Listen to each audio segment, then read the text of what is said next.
हरे Krishna.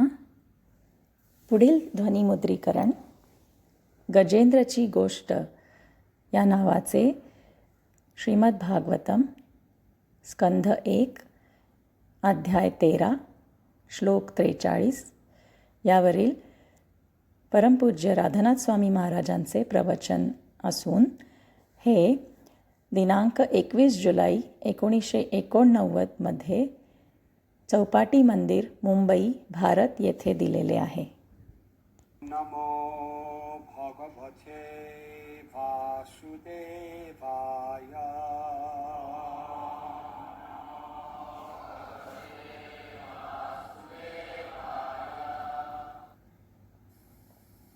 As a player sets up and disperses his playthings according to his own sweet will, so the Supreme Lord of all, so the supreme will of the Lord brings men together and separates them.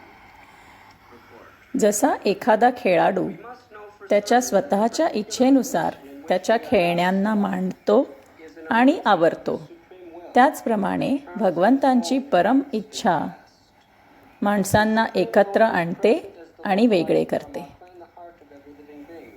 तात्पर्य And therefore Srila A.C. Bhaktivedanta स्वामी श्रील प्रभुपाद यांच्याद्वारे आपण हे निश्चितपणे जाणले पाहिजे की आपण ज्या विशिष्ट स्थितीत आहोत ती भूतकाळातील आपल्या स्वतःच्या कर्मांच्या बाबतीत असलेली भगवंतांच्या परम इच्छेची व्यवस्था आहे.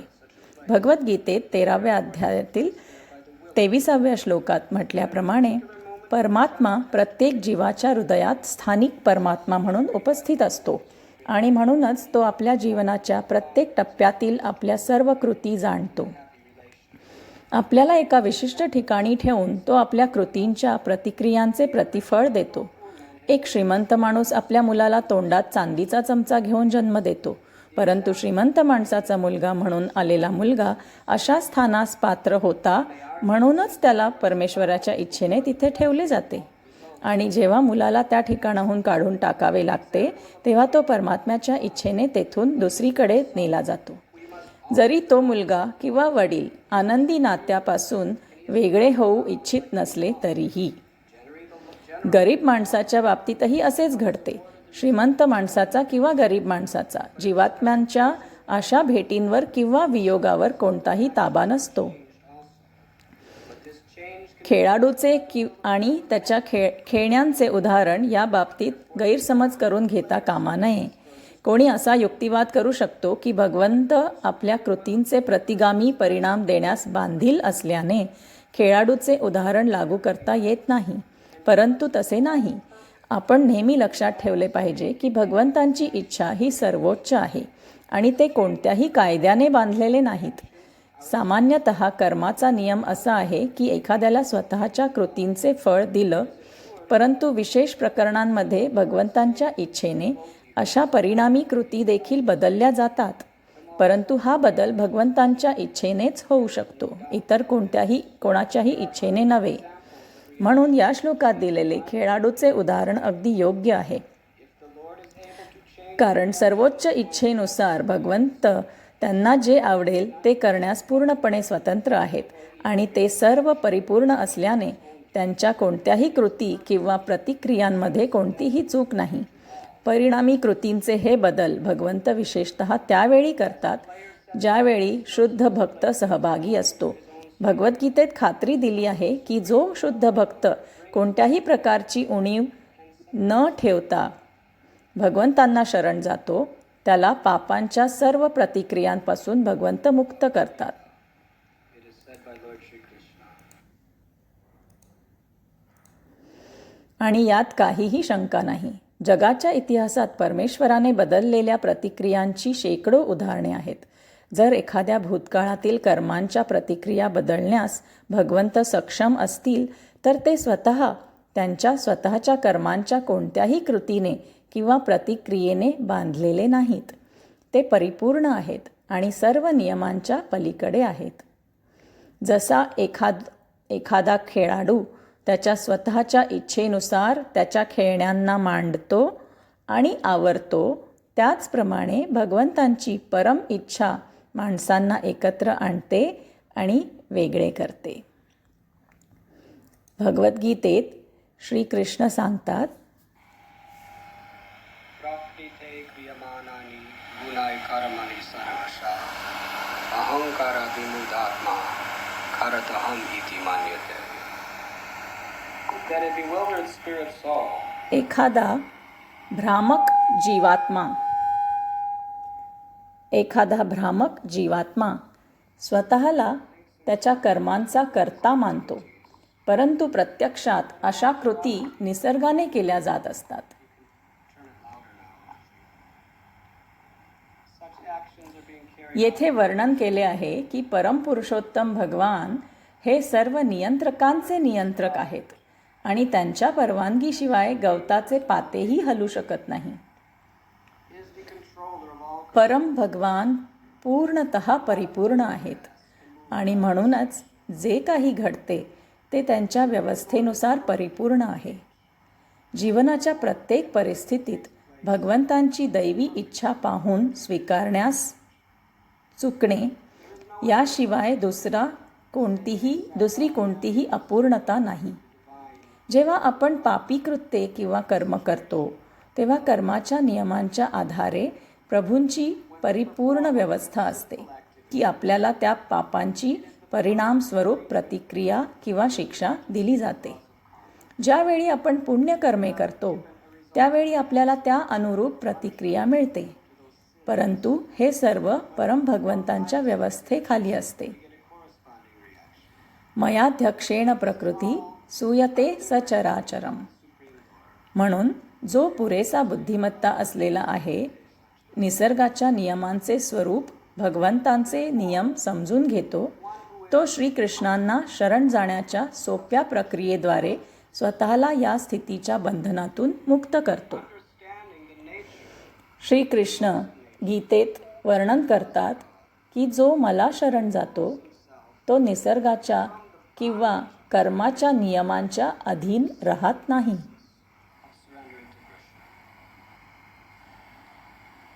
Krishna describes in Gita that one who surrenders unto me is no longer under the laws of nature or karma. Daivi hishu gunamayi mama maya durattiya mam evam ye prapadyante mayam etattarantite. या श्लोकात असे वर्णन केले आहे की भौतिक प्रकृतीच्या 3 गुणांनी बनलेली ही भौतिक प्रकृती मात करणे खूप कठीण आहे. खरं तर त्यावर मात करणे अशक्यच आहे, परंतु जो मला शरण जातो तो सहजपणे त्या पलीकडे जाऊ शकतो, असे श्रीकृष्ण सांगतात. Samasrita ye padapalavaplabam mahatpadam punyapura. Samasrita ye padapalavaplabam mahatpadam punyapurotma. Tripambudir vatsa padam param padam padam padam yadi padam natesha. It is described that this material existence is like असे वर्णन केले जाते की who can cross over. हे भौतिक जग एका विशाल समुद्रासारखे आहे. स्वतःच्या प्रयत्नांनी कोण समुद्र पार करू शकतो बरे? परंतु जो परम पुरुषोत्तम भगवंतांना शरण जातो, ज्याला समजते की त्यांचे चरणकमल हाच आपला एकमेव आश्रय आहे, त्याच्यासाठी समुद्र वासराच्या खुराच्या आकारा एवढा कमी होतो, जो ओलांडणे खूप सोपे आहे. श्रीमद भागवतात त्याचे वर्णन असे केले आहे. म्हणून जरी आपल्या भूतकाळातील पुण्य आणि पाप कर्मांमुळे आपल्याला जीवनाच्या विविध परिस्थितीत टाकले जात असले, तरी जीवनाच्या कोणत्याही परिस्थितीत जर आपण केवळ श्रीकृष्णांकडे वळण्याची कला शिकलो तर आपले सर्व कर्म दूर होतात. आपण मुक्त होतो आणि आपण त्या क्षणीच मुक्त होतो. आणि इतिहासात अशा अनेक कथा आहेत की हे असे कसे घडते. एक महान राजाची कथा आहे. त्याचे नाव इंद्रद्युम्न आहे. परंतु एकदा तो निष्काळजी असल्याने त्याने एका महान साधूचा अपराध केला आणि या साधूने त्याला प्राण्याचा जन्म घेण्याचा शाप दिला. तर त्याच्या पुढच्या जन्मात तो गजेंद्र नावाचा एक खूप मोठा हत्ती बनला. तर हा गजेंद्र तो त्याच्या मुलांसह, त्याच्या पत्नीसह, त्याच्या मित्रांसह जंगलात खूप सुखी समृद्ध जीवन जगत होता. तो खूप शक्तिशाली होता. तो जंगलचा राजा होता आणि त्याची सर्व प्रजा अतिशय विश्वासू आणि त्याला अतिशय प्रिय होती. आणि तो एका अतिशय स्वर्गीय स्थानावर होता, जिथे कधीही खूप उष्णता नव्हती आणि कधीही खूप थंडी नव्हती, जिथे सुंदर फुले होती, सुगंधित गोड फळे होती. ते अगदी स्वर्गासारखे होते. अशा प्रकारे गजेंद्र हत्ती जरी या घृणास्पद प्राण्याच्या शरीरात असला तरी त्याला असे वाटत होते की तो जीवनाचा अमर्याद आनंद घेत आहे. परंतु तुम्हाला माहीत आहे का, हे भौतिक जग कोणत्याही क्षणी, खरं तर कमीत कमी अपेक्षित क्षणी आपल्या आयुष्यात आश्चर्य आणते. त्यावेळी आपल्याला कळते की सर्व काही संपले आहे आणि ते थांबवण्यासाठी कोणाचेही नियंत्रण नसते. आपण किती वेळा आपल्या योजना बनवतो. असे म्हणतात की माणूस प्रस्ताव ठेवतो परंतु भगवंत मोडून लावतात. आणि ते ज्या पद्धतीने मोडून लावू इच्छितात ते नेहमीच आपल्या आवडीच्या गणनेनुसार नसते. प्रल्हाद महाराज वर्णन करतात की या संपूर्ण योजना बनवण्याच्या प्रक्रियेला, सुखासाठी भौतिक व्यवस्था करण्याच्या प्रक्रियेला माया सुखाय म्हणतात. माया सुखाय म्हणजे आनंदाच्या शोधाचा मोठा भ्रम. मोठ्या मोठ्या भव्य योजना लोक वैयक्तिकरित्या, कुटुंब म्हणून, समाज म्हणून, राष्ट्र म्हणून, वंश म्हणून बनवत असतात. आणि ज्या प्रमाणात आपण या मोठ्या मोठ्या योजना बनवतो त्या प्रमाणात जेव्हा या योजना भगवंतांच्या गोड इच्छेने उलथवल्या जातात तेव्हा आपल्याला निराश व्हावे लागते. आणि त्या नेहमीच परमेश्वराच्या गोड इच्छेने उलथवल्या जातात. हे कदाचित किंवा जर नाही तर केवळ केव्हा एवढेच. प्रश्न केवळ एकच आहे की श्रीकृष्ण सर्व काही कधी उलट करतील आणि आपण जितके यशस्वी होतो आणि आपल्या यशस्वी योजना बनवण्यामुळे आपल्याला किती मोठी प्रतिष्ठा मिळाली आहे या विचाराने आपण जितके जास्त गर्विष्ठ बनतो तितकेच ज्यावेळी आपण नियंत्रक नाही आहोत आणि माझ्या पलीकडे काही शक्ती आहेत ज्या मला नियंत्रित करतात, त्यावेळी आपल्याला वेदनादायी असहाय्यता जाणवते. साधारणपणे आपल्या आयुष्यात आणि मृत्यूच्या वेळी आपल्यासोबत हे वारंवार घडते. मग आपण सर्वांना स्पष्टपणे समजते की आपण असहाय्य आहोत, आपण निराश आहोत, आपण उच्च शक्तींच्या कृपेवर अवलंबून आहोत.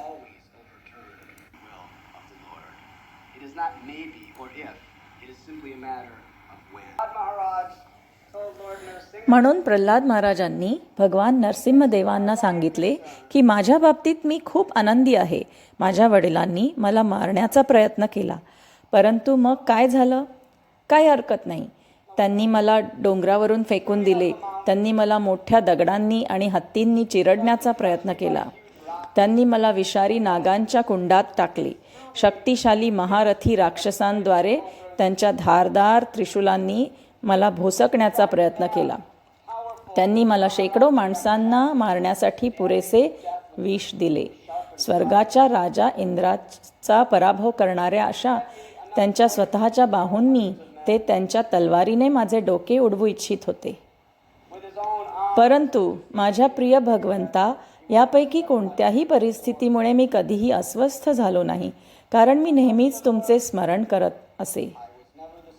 ज्यावेळी एखाद्याच्या मनात तुमचा विचार येतो त्यावेळी सर्व दुःख, सर्व अशांतता, सर्व त्रास ते अस्तित्वात राहूच शकत नाहीत. दुःख अज्ञानामुळे आहे. अज्ञानाचे प्रतीक अंधार आहे आणि श्रीकृष्ण सूर्यप्रकाशासारखे आहेत. सूर्याच्या उपस्थितीत अंधार राहू शकतो का? हे शक्य आहे का? सूर्याच्या उपस्थितीत अंधार असणे पूर्णपणे अशक्य आहे. In the presence of the sun, can darkness remain? Is it possible? It is utterly impossible for darkness to exist in the presence of the sun. Krishna Surya sa maya hoya andhakar yahan Krishna tahan mahi maya radhika.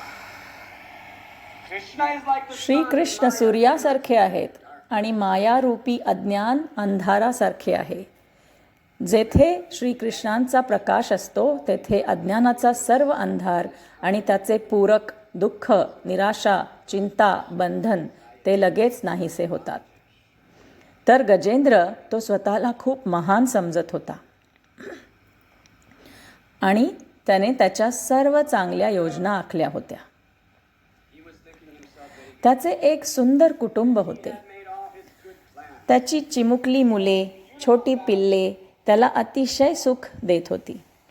तुम्ही कधी हत्तीचे पिल्लू पाहिले आहे का? साधारणत 2 योनींमध्ये जास्त आकर्षण असते, परंतु हत्तीचे पिल्लू मानव समाजातील लोकांना मानवी बालकांपेक्षाही अधिक आकर्षित करते. तुम्ही कधी हत्तीच्या पिल्लाला पाण्यामध्ये इथून तिथे खेळताना पाहिले आहे का? ते इतके गोंडस दिसते की त्याला त्वरित आलिंगन देण्याची इच्छा होते. आपण तसे करत नाही, परंतु तशी इच्छा नक्कीच होते. गजेंद्राची पिल्ले अत्यंत गोंडस होती. तुम्ही कल्पना करू शकता. आणि ती त्याची स्वतःची पिल्ले होती. आपल्याला हत्तीची पिल्ले आवडत असतील, परंतु जर आपण त्या पिल्लांना जन्म दिला असता तर आपल्याला ती किती प्रिय असती बरे. तर गजेंद्र असा विचार करून अतिशय आनंदी होत होता की पहा, माझ्याकडे काय काय आहे. माझ्याकडे शक्ती आहे, माझा आदर आहे, जंगलावर माझे नियंत्रण आहे, माझे निष्ठावंत प्रजाजन आहेत, चांगले मित्र आहेत आणि माझी एक अतिशय पवित्र आणि सुंदर पत्नी आहे आणि मला खूप छान लहान मुले देखील आहेत. म्हणून एके दिवशी ज्यावेळी तो त्याच्या मित्रांना आणि कुटुंबातील सदस्यांना गोड्या पाण्याच्या तलावात आंघोळ करायला घेऊन गेला, त्यावेळी तो तेथे नेहमीप्रमाणे आनंद घेत होता. तो तलावात गेला आणि त्याच्या कुटुंबातील सदस्यांना संतुष्ट करण्यासाठी आणि त्याचे त्यांच्याबद्दलचे प्रेम वाढवण्यासाठी त्याने त्यांच्यावर पाणी फवारायला सुरुवात केली. आणि ते सर्व विचार करत होते, आहा किती छान, पहा आमचे वडील, आमचे मित्र, आमचे स्वामी, आमचे प्रियकर पहा, ते सर्व बाबतीत किती परिपूर्ण आहेत. म्हणून श्रीकृष्णांनी त्याला काही काळ असेच जाऊ दिले. पण मगर अगदी अनपेक्षित क्षणी त्याच्या आनंदाच्या शिखरावर असताना मगरीने त्याच्या पायावर चावा घेतला. अरे, गजेंद्र विचार करत होता, तुला काय वाटतं, तू कोण आहेस? मी एक मोठा हत्ती आहे, तू एक छोटासा मगर आहेस. माझ्या मार्गातून निघून जा. त्याला झटकून टाकण्याचा प्रयत्न केला, परंतु मगरीने जाऊ दिले नाही. गजेंद्र मग लढू लागला. गजेंद्र त्याच्या सर्व शक्तीने आणि सर्व सामर्थ्याने एका छोट्या मगरीविरुद्ध, पण तो मगरीला हरवू शकला नाही, कारण पाण्यात मगर हत्तीपेक्षा जास्त शक्तिशाली होता. म्हणून ते लढू लागले. गजेंद्र मगरीला पाण्यातून बाहेर काढण्याचा प्रयत्न करत होता आणि मगर त्याला परत पाण्यात ओढत होती. ते हजारो वर्षांपासून पुढे मागे लढत होते. या दरम्यान कुटुंबातील सर्व सदस्य ते केवळ पाहत होते आणि त्याचे सर्व मित्र ते केवळ पाहतच होते आणि त्याचे सर्व निष्ठावंत प्रजाजन ते फक्त पाहत होते.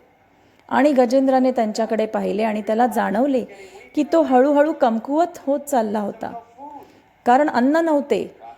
पण मगर त्याच्या स्वभावात असल्याने ते अधिकाधिक बलवान होत चालले होते. अरे, मग गजेंद्राने त्याच्या मित्रांकडे, त्याच्या कुटुंबातील सदस्यांकडे, त्याच्या हितचिंतकांकडे पाहिले आणि त्याला जाणवले की तुम्ही सर्व निरुपयोगी आहात. मी माझ्या संपूर्ण आयुष्यभर माझी श्रद्धा, माझा विश्वास, माझे प्रेम तुम्हा सर्वांवर ठेवले आहे आणि आता मला तुमची गरज आहे. आणि तुम्ही काय करत आहात? तुम्ही पाहत आहात, तुम्ही रडत आहात. या सर्व आसक्तींचा काय उपयोग? परीक्षेचा तो काळ ज्यावेळी आपल्या आयुष्यात येतो त्यावेळी आपण कोणाकडे वळावे? या सर्व तथाकथित आनंदाचा काय उपयोग? भगवंतांच्या इच्छेने गजेंद्राला त्या परिस्थितीत आणले गेले आणि जेव्हा तो मारला जाणार होता तेव्हा अगदी निराशेत आपण असे म्हणू शकतो की त्याच्या भूतकाळातील कर्मांमुळे त्याला या परिस्थितीत टाकण्यात आले. परंतु तुम्ही पहा, तुमच्या जीवनाची स्थिती तुमच्या मागील कर्मामुळे आहे की ती केवळ भगवंतांच्या दैवी हस्तक्षेपामुळे आहे याने खरोखर काही फरक पडत नाही. वस्तुस्थिती अशी आहे की ती शेवटी भगवंतांची व्यवस्था आहे. कारण काहीही असो, जर तुम्ही श्रीकृष्णांचा धावा केलात, जर तुम्ही श्रीकृष्णांकडे वळलात आणि त्यांच्या पवित्र नावाला शरण गेलात, तर श्रीकृष्ण गीतेत म्हणतात, मी त्या व्यक्तीसाठी जन्म आणि मृत्यूच्या सागरातून जलद सुटका करणारा आहे. जोपर्यंत गजेंद्राला वाटले की त्याच्या स्वतःच्या योजना बनवण्याच्या कृतींद्वारे तो ही समस्या सोडवू शकतो, तोपर्यंत त्याने श्रीकृष्णांचा विचारही केला नाही. तो हजारो वर्षे लढत होता, स्वतःची व्यवस्था करण्याचा प्रयत्न करत होता. हे परिचित वाटते का? हे जग प्रत्येक पावलावर समस्यांनी भरलेले आहे आणि प्रल्हाद महाराजांची माया सुखायाची व्याख्या म्हणजे आपण सर्वजण कसे जगतो. आपण सतत आपल्या मोठ्या मोठ्या योजना बनवण्याचा प्रयत्न करत असतो, जेणेकरून सर्व काही योग्यरित्या कार्य करेल. आणि प्रत्येक योजनेसोबत, मग ती यशस्वी असो वा अपयशी, आपण या भ्रमाच्या बंधनात अधिक खोलवर अडकत जातो की मीच नियंत्रक आहे, मी भगवंतांपासून स्वतंत्र आहे. परंतु ज्यावेळी सर्व काही निकामी झाले आणि गजेंद्र मृत्यूच्या उंबरठ्यावर होता, त्यावेळी त्याचे संपूर्ण जीवन विनाशाच्या उंबरठ्यावर होते. तेव्हा त्याला मागील जन्मात ऐकलेले साधूंचे शब्द आठवले. भगवान श्रीकृष्णांच्या चरणकमळांशी असहाय्य आश्रयाच्या या महान साधूंच्या प्रार्थना त्याला आठवल्या. म्हणून शांत मनाने त्याने आपल्या सोंडेने एक कमळाचे फूल तोडले, ते आकाशात उंचावले आणि भगवान श्री हरींच्या चरणकमळी भक्तीचा नैवेद्य म्हणून अर्पण केले. आणि तो त्याच्या हृदयातून सुंदर प्रार्थना करू लागला. Began to offer beautiful prayers from his heart. Ye yathamam prapadyante tham stathaiva bhajamyaham mama bhartmanu bharatante manusya bharata sarvasha. Shrikrishna म्हणतात, जसा तू मला शरण येशील तसे मी तुला त्यानुसार वरदान देईन. कारण गजेंद्र भगवान हरीशिवाय दुसरा कोणताही आश्रय जाणत नसून मोठ्या आर्ततेने त्यांचे पवित्र नाम जप करून प्रार्थना करत होता. त्याच क्षणी भगवंतांचे सुंदर तेजस्वी सर्वशक्तिमान रूप आकाशातून प्रकट झाले. त्यांच्या पक्षीवाहक गरुडावर स्वार होऊन ते या लीला ठिकाणी कृपापूर्वक अवतरले. आणि मग त्यांनी आपले सुदर्शन चक्र घेतले आणि मगरीचे डोके कापले आणि गजेंद्राला बंधनातून मुक्त केले. त्यावेळी गजेंद्र म्हणू शकला असता, अरे भगवंता, खूप खूप धन्यवाद, आता मी पुन्हा सुखाचा उपभोग घेऊ शकतो. अरे, आपल्यापैकी बहुतेक जण असेच आहेत. आपण संकटात श्रीकृष्णांना विनवणी करतो, मला वाचवा, मला मदत करा, आणि नंतर त्यांनी आपल्याला मदत केल्यानंतर आपल्याला मग त्यांची गरज भासत नाही. तुम्ही तुमचे काम केले आहे, खूप खूप धन्यवाद. आता तुम्ही तुमची पुढची लीला सुरू ठेवू शकता. मला आता तुमच्या लीलेची आवश्यकता नाही. हां, हे खूप कृतज्ञ आहे. आपण हे किती वेळा करतो? आपण संकटात असतो, आपण भगवंतांना प्रार्थना करतो, आपला त्रास कमी होतो आणि मग आपण विचार करतो, अरे आता मी आनंद घेऊ शकतो. परंतु गजेंद्र या अनुभवाने त्याचे हृदय बदलले आणि तो भगवान श्रीकृष्णांकडे वळला आणि म्हणाला, तुमच्याशिवाय माझे कोणी नाही. आणि त्याच्या प्रामाणिकपणाने, त्याच्या प्रार्थना आणि समर्पणाने श्रीकृष्ण इतके प्रसन्न झाले की त्याच क्षणी श्रीकृष्णांनी या प्रचंड हत्तीचे त्याच्या शाश्वत वैकुंठ स्वरूपात रूपांतर केले आणि त्यांनी त्याला त्यांच्या फुलांच्या विमानात बसवले आणि त्याला आध्यात्मिक जगाच्या आपल्या शाश्वत निवासस्थानी परत पाठविले. तर येथे आपल्याकडे कल्पना करता येणार नाही अशा सर्वात अघोषित समस्येचे उदाहरण आहे. सर्वात भयानक अनुभव जो तुमच्या आयुष्यात येऊ शकतो, जिथे तुम्हाला मृत्यूच्या मगरीने हळूहळू खाऊन टाकले आहे. परंतु ज्यावेळी आपण श्रीकृष्णांकडे वळतो, ज्यावेळी आपण त्यांना आपल्या आश्रयाचा विषय बनवतो, त्यावेळी ते निश्चित आहे.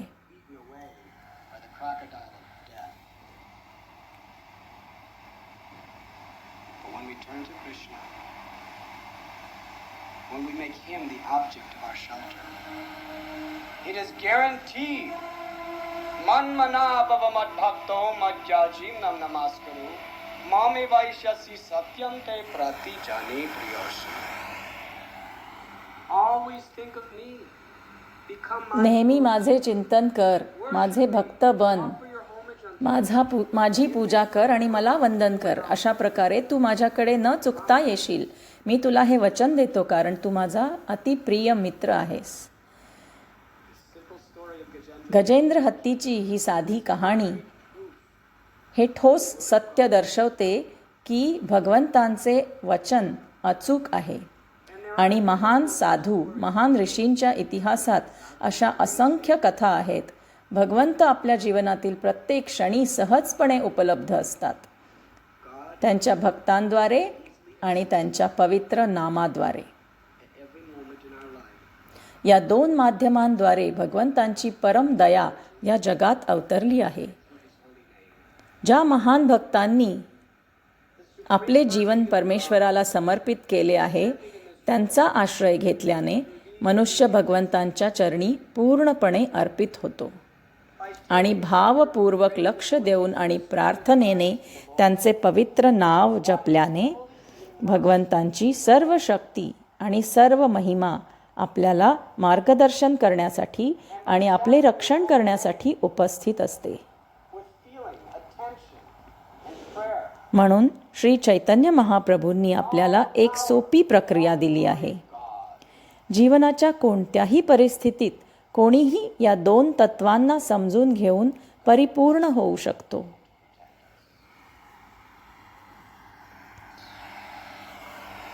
नित्यसिद्ध कृष्ण प्रेम सज्ज काबुनोई श्रावण आदि सुधी चेती खोरी You must know that pure love. तुम्हाला हे माहीत असले पाहिजे की भगवंतांचे शुद्ध प्रेम, शाश्वत आनंद तुमच्या हृदयात आहे.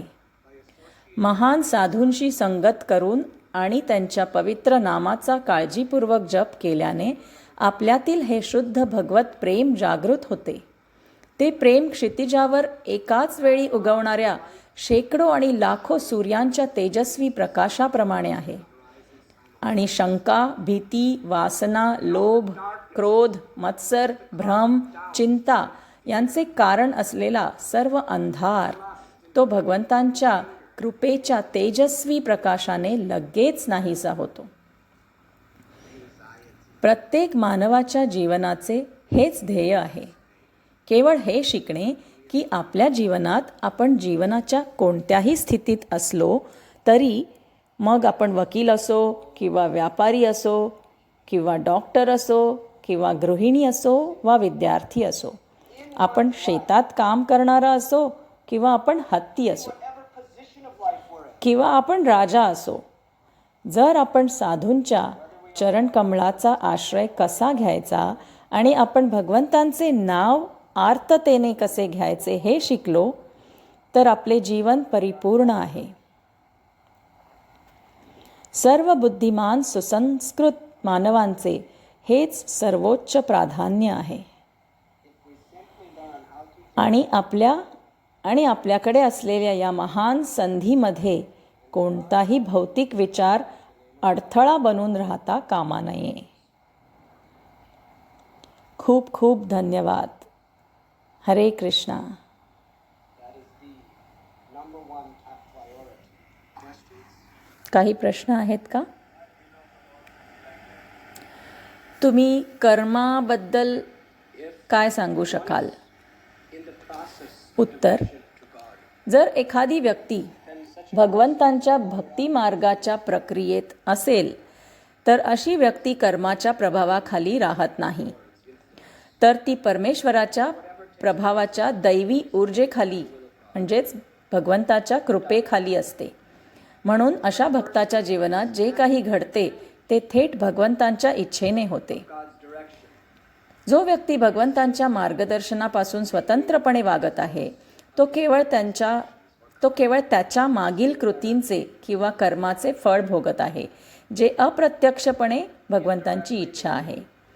अप्रत्यक्षपणे याचा अर्थ असा की कर्माचे नियम आपोआप घडत आहेत, परंतु ते श्रीकृष्णांनी निर्माण केलेले आहेत. म्हणून कोणत्याही परिस्थितीत, विशेषतः दुःखद परिस्थितीत, आपण आपल्या चेतनेला प्रबुद्ध करू शकतो. जर आपण पाहिले की कोणतीही परिस्थिती असो, विशेषतः दुःखद परिस्थिती असो, ही आपल्या भगवत भक्तीची तीव्रता वाढवण्याची संधी आहे. Situations. It is an opportunity हे साक्षात्काराने आत्मसात करून घेण्याची संधी आहे की आपण प्रत्येक क्षणी श्रीकृष्णांवर किती असहाय्यपणे अवलंबून आहोत. It is an opportunity to depending on Him at every moment. Janmaisvarya sruti sridhya edamanamadapuman naivarhatya vidatum vai tvam akinchana gocharam. When everything is going nicely, our tendency is to become very proud. ज्यावेळी सगळं काही व्यवस्थित चाललं असतं That I am independent. त्यावेळी आपली प्रवृत्ती खूप गर्विष्ठ होण्याची असते. मी स्वतंत्र आहे असं वाटण्याची. मी काय करू शकतो पहा. परंतु जेव्हा सगळं काही आपल्यासमोर कोसळतं तेव्हा आपण केवळ एवढंच म्हणू शकतो की मी काय करू शकत नाही ते पहा. सहसा आपण म्हणतो कृपया पाहू नका. आपण प्रयत्न करतो. ज्यावेळी आपण अतिशय गौरवशाली आणि चांगले काहीतरी करतो त्यावेळी आपल्याला जगाला दाखवायचे असते, परंतु ज्यावेळी आपण अपयशी ठरतो त्यावेळी आपल्याला लपवायचे असते. आपल्या कमतरता आपल्याला सर्वांपासून लपवायच्या असतात आणि आपल्या ताकदींची आपण अभिमानाने बढाई मारू इच्छितो. परंतु ज्यावेळी तुम्ही अशा स्थितीत असता जिथे तुमची खरी स्थिती सर्वांना उघड होते, तुम्ही कसे कमकुवत आहात, तुम्ही कसे काहीच नाही आहात हे सर्वांना समजते, त्यावेळी तुम्ही श्रीकृष्णांना आर्ततेने पुकारण्यासाठी अगदी योग्य स्थितीत असता. परंतु जर तुम्ही बुद्धिमान असाल तर तुम्हाला अशा परिस्थितीत पडण्याची गरजच नाही. अशा अनेक समृद्ध व्यक्तींची उदाहरणे आहेत ज्यांना कधीही या चिंताग्रस्त परीक्षा आणि संकटांमधून जावे लागले नाही, कारण त्यांच्या उत्तम बुद्धिमत्तेने आणि भगवंतांच्या महान भक्तांच्या कृपेने त्यांचे मधुर शब्द ऐकून ते जाणत होते की सर्व काही भगवंतांची कृपा आहे. मी करता नाही, भगवंत सर्व परिस्थितीत माझ्याद्वारे कार्य करीत आहेत आणि ते नेहमीच त्यांच्यावर अवलंबून असतात. मनुष्य सुखात असो वा दुःखात, गृहस्थ असो वा संन्यासी, यशात असो वा अपयशात काही फरक पडत नाही. जर आपण श्रीकृष्णांकडे वळलो तर आपले जीवन यशस्वी होते. जर आपण महान साधूंच्या शब्दांचे पालन केले, जर आपण त्यांच्याकडून ऐकण्यास आणि त्यांची सेवा करण्यास उत्सुक असलो आणि जर आपण भगवंतांचं नाम जपण्यास खूप उत्सुक असलो तर जीवनाच्या कोणत्याही परिस्थितीत तुम्ही परिपूर्ण आहात. तुम्ही परिपूर्णतेच्या मार्गावर आहात. म्हणून आपल्याला संकटासाठी प्रार्थना करण्याची गरज नाही. आपण अपयशासाठी देखील प्रार्थना करत नाही. आपण सर्व परिस्थितीत केवळ भगवंतांच्या कृपेसाठी प्रार्थना करतो. हीच भक्ती आहे. आणखी काही प्रश्न आहेत का?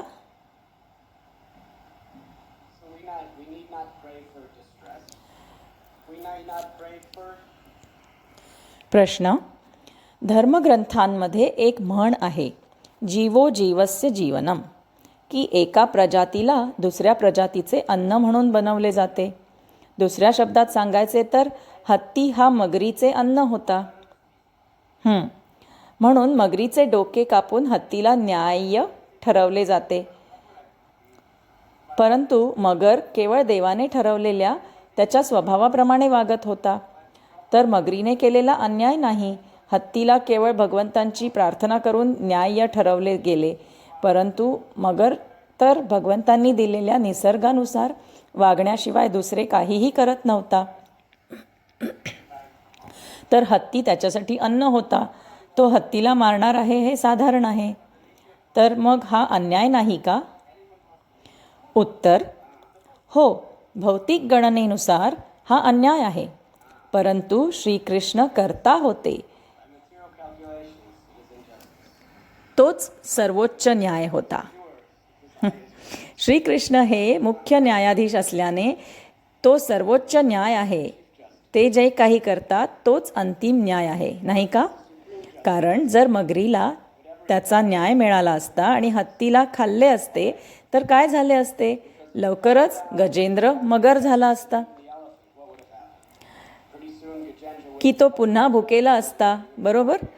म्हणून त्याने चांगले जेवण केले असते. परंतु सर्वोच्च मुख्य न्यायाधीशांनी हस्तक्षेप केल्यामुळे गजेंद्र केवळ भगवतधामाला परत गेला नाही, तर मगर देखील भगवतधामात परत गेला. या जुन्या संघर्षातून केवळ चांगले जेवण मिळवण्याऐवजी तो भगवतधामात परत गेला, हो की नाही? श्रीकृष्ण जे काही करतात ते सर्वांसाठी चांगले असते. आणि जरी आपण या भौतिक जगात असलो तरी एखादी परिस्थिती आपल्या कर्मानुसार अगदी न्याय्य असली तरी ज्यावेळी आपण श्रीकृष्णांना पुकारतो त्यावेळी ते आपल्याला त्या संपूर्ण कर्माच्या स्थितीतून बाहेर काढून टाकतात आणि जन्ममृत्यूच्या चक्रातून सोडवतात. तुमच्या स्वतःच्या योजनांनी तुम्ही त्या समस्येपासून तात्पुरती सुटका मिळवण्याची जास्तीत जास्त व्यवस्था करू शकता, परंतु ज्यावेळी तुम्ही श्रीकृष्णांना हाक मारता त्यावेळी तुम्ही सर्व चिंतांपासून कायमचे मुक्त होता. जर तुम्ही एकदा गजेंद्राप्रमाणे संपूर्ण मनाने श्रीकृष्णांना शरण गेलात तर ते अव्यवहार्य वाटू शकते. कारण आपण बऱ्याच वेळा दुःखद परिस्थितीत असतो आणि बऱ्याच वेळा आपण कमळाचे फूल उचलतो आणि म्हणतो, श्रीकृष्णा मला वाचवा, आणि बऱ्याच वेळा ते पुन्हा पुन्हा घडते. परंतु आपण ते किती मनापासून करत आहोत? आपण ते पूर्ण अवलंबित्व आणि भक्तीच्या स्थितीत करत आहोत का? नाही. म्हणून आपण आपल्या आयुष्यात या गुणाचे प्रशिक्षण, सराव आणि जोपासना केली पाहिजे, जेणेकरून आपण असे करू शकू. साधू भक्तांच्या सहवासाने आणि पवित्र नामांच्या जपाने आपल्या हृदयातून खऱ्या भक्तीचा हा गुण जागृत होतो. आणि मग तो दिवस येईल जेव्हा श्रीकृष्णांच्या दैवी व्यवस्थेद्वारे ते आपल्याला अशा परिस्थितीत आणतील जिथे आपण त्यांचे नाव घेऊ शकतो आणि ते आपल्याला भगवत धामाला परत घेऊन जाण्यासाठी आपल्यासमोर प्रकट होतील. हे त्यांचे वचन आहे. त्यांनी तशी हमी दिली आहे आणि आपल्याला पूर्ण विश्वास आहे की ते सत्य आहे. आपण केवळ आपल्या प्रयत्नांनी आणि आपल्या प्रामाणिक इच्छेने श्रीकृष्णांना दाखवले पाहिजे की आपल्याला ते हवे आहे आणि ते आपल्याला देतील. बस केवळ इतकेच आवश्यक आहे. हरे कृष्णा.